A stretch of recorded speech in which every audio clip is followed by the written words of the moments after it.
Hi guys, nagluto nga pala ako guys ng chicken liver at naman ako adobo at may mga ingredients niyan guys, kinat ko na lang.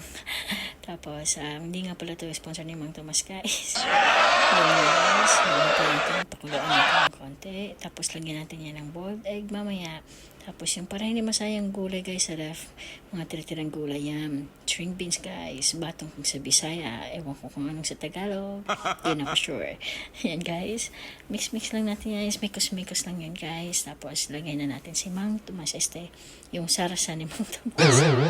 Tapos guys, adjust natin ng konti yung apoy para hindi agad masunog at saka hindi mag-dry ka agad. So konting moderate or minimal lang guys yung apoy. Yan na yan guys yung itlog. Yes! Mix na natin, mikos na natin. Maya yan guys. Wait natin na pakuluan natin ulit kasi nilagyan natin guys ng tubig ng kaunti. Nilagyan ko sa mismo sa itlog at sa basta itlog. Yun na. Saka yan, ready na guys. Inawa yun.